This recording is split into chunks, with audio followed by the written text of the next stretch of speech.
नमस्कार। आज देश की तमाम फटाफट खबरों में आपका स्वागत है। बिहार के सिवान से आरजेडी सांसद रहे बाहुबली नेता मोहम्मद शहाबुद्दीन का शनिवार सुबह कोरोना से निधन हो गया।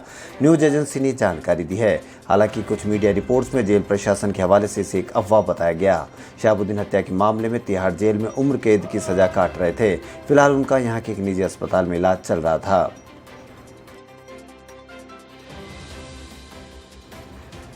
कोविड-19 के चलते केवल एक माह की अवधि तक सीमित कर दिए गए हरिद्वार कुंभ का शुक्रवार को समापन हो गया, जिसमें इस बार केवल 70 लाख श्रद्धालुओं ने गंगा नदी में डुबकी लगाई।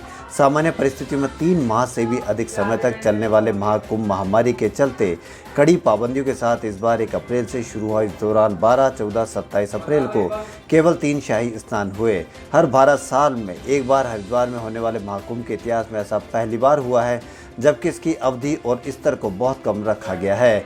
इस बड़े धार्मिक आयोजन के दौरान साधु संतों समेत 2500 से ज़्यादा लोग कोरोना संक्रमित हुए। कोविड मामलों में उछाल के बाद कुंभ मेले को प्रतीकात्मक रखे जाने की प्रधानमंत्री नरेंद्र मोदी की अपील के बाद भीड़ जुटनी शुरू हो गई थी। नागरिक उड्डयन मंत्रालय ने शुक्रवार को तेलंगाना को प्रायोगिक रूप से टीका पहुंचाने के लिए ड्रोन के इस्तेमाल की अनुमति दे दी। हालांकि ये प्रयोग दृश्यता सीमा तक ही सीमित होगा। मंत्रालय ने अपने बयान में स्पष्ट नहीं किया गया कि प्रायोगिक रूप से ड्रोन के जरिए किस टीके को पहुंचाया जाएगा। मंत्रालय ने ट्विटर पर बताया कि उसने तेलंगाना सरकार को मानव रहित विमान प्रणाली नियम 2021 की सशर्त छूट दृश्यता सीमा में प्रायोगिक रूप से ड्रोन का इस्तेमाल कर टीका पहुँचाने के लिए दी है।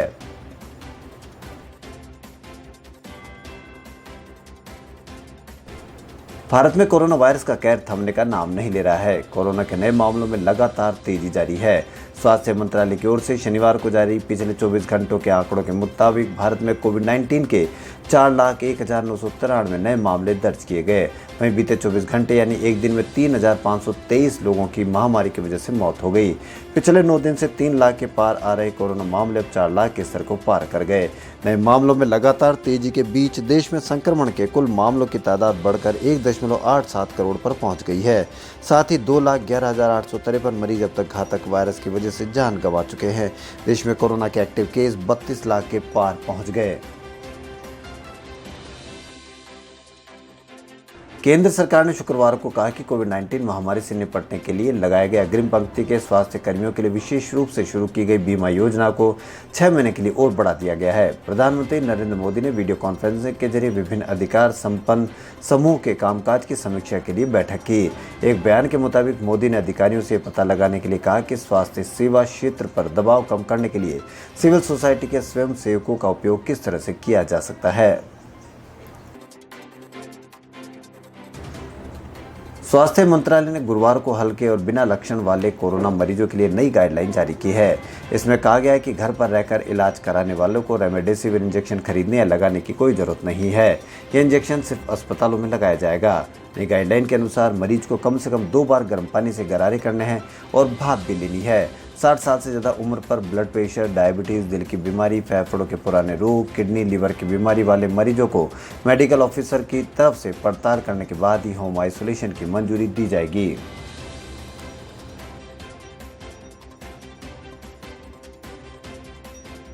केंद्र सरकार ने देश में कोरोना संकट के बीच निजी अस्पताल के लिए ऑक्सीजन कंसंट्रेटर्स का पोस्ट कुरियर से बतौर उपहार आयात करने की अनुमति दे दी है।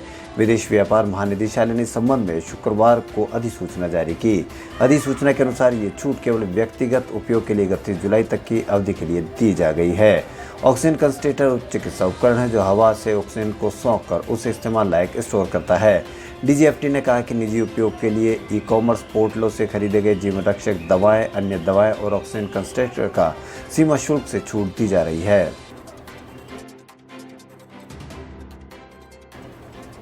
कोरोना महामारी से पैदा हुए संकट पर स्वतः संज्ञान लेकर सुनवाई करते हुए सुप्रीम कोर्ट ने शुक्रवार को केंद्र सरकार के सामने सवालों की झड़ी लगा दी। Justice T Y Chandrachud, L N Rao और एस आर भट्ट की बेंच ने पूछा कि केंद्र राज्यों और निजी अस्पतालों के लिए वैक्सीन की कीमत अलग अलग क्यों रखी गई है। शीर्ष अदालत ने सरकार को राष्ट्रीय टीकाकरण मॉडल अपनाने के बारे में विचार करने का सुझाव भी दिया।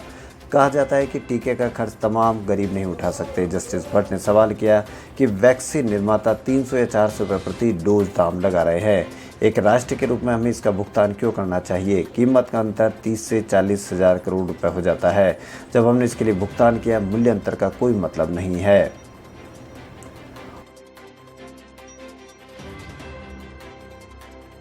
आज 1 मई है, यानी मजदूर दिवस, मई दिवस और इंटरनेशनल लेबर डे भी। अब इसकी भी एक वजह है। 1886 में 1 मई को ही अमेरिका के शिकागो शहर में हजारों मजदूरों ने एकजुटता दिखाते हुए प्रदर्शन किया था। उनकी मांग थी कि मजदूरी का समय 8 घंटे निर्धारित किया जाए और हफ्ते में 1 दिन छुट्टी हो। इससे पहले मजदूरों के लिए कोई समय सीमा नहीं थी, उनके लिए कोई नियम कायदे भी नहीं थे। लगातार 15-15 घंटे काम लिया जाता था। आज से करीब 135 साल पहले शिकागो का यह प्रदर्शन उग्र हो गया। प्रदर्शनकारियों ने 4 मई को पुलिस को निशाना बनाकर बम फेंका।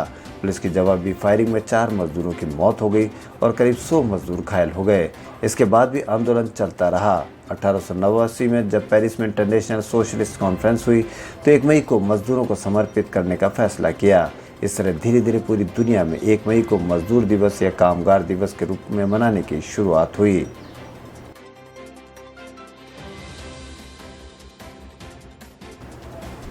ऑक्सीजन और बेड्स की कमी को लेकर सुप्रीम कोर्ट ने शुक्रवार को गहरी चिंता जाहिर की।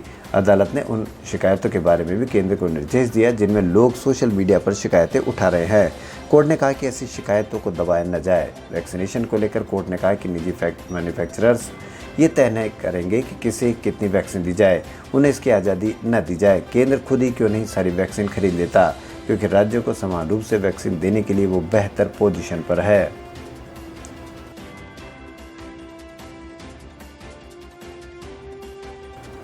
राजस्थान में गहलोत सरकार ने राज्य में पहले से चल रही लॉकडाउन जैसी पाबंदियों को 17 मई तक बढ़ा दिया है। गृह विभाग ने शुक्रवार देर रात नई गाइडलाइन जारी कर इस बार और ज़्यादा सख्ती बढ़ाई है। इस बार रेड अलर्ट जन अनुशासन पखवाड़े का नाम दिया गया है। शादियों में 50 की जगह केवल 31 लोगों को ही अनुमति दी जाएगी। बैंड वालों की संख्या से अलग रखा है। शादी के लिए एसडीएम को सूचना देने के साथ साथ आने वाले मेहमानों की लिस्ट पहले देनी होगी। इस लिस्ट में शामिल लोगों के अलावा और कोई शादी में नहीं जा सकेगा।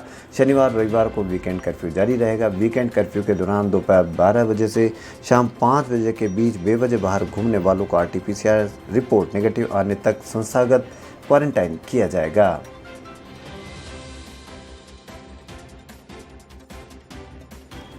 सलमान खान अपनी film Radhe your most wanted भाई ट्रेलर के बाद नए नए गानों से धमाल मचा रहे हैं। सिटी मोर सॉन्ग के बाद फिल्म का नया गाना दिल दे दिया रिलीज हो गया है। इस गाने को सलमान खान और जैकलीन फर्नांडिस पर फिल्माया गया है। दिल दे दिया सॉन्ग खूब धमाल मचा रहा है। दिल दे दिया है सॉन्ग में सलमान खान और जैकलीन फर्नांडिस का ज़बरदस्त डांस देखने को मिल रहा है। दोनों की शानदार केमिस्ट्री को लोग खूब पसंद भी कर रहे हैं और अपना रिएक्शन दे रहे हैं। इस गाने में हिमेश रेशमिया का ज़बरदस्त म्यूजिक है, जबकि इसके बोल शब्बीर अहमद ने लिखे हैं। गाने के वीडियो को कुछ ही देर में कई लाख व्यूज़ मिल चुके हैं। खबरों फिलहाल इतना ही। यदि आपको हमारा चैनल पसंद आए तो लाइक, सब्सक्राइब और शेयर अवश्य करें। धन्यवाद।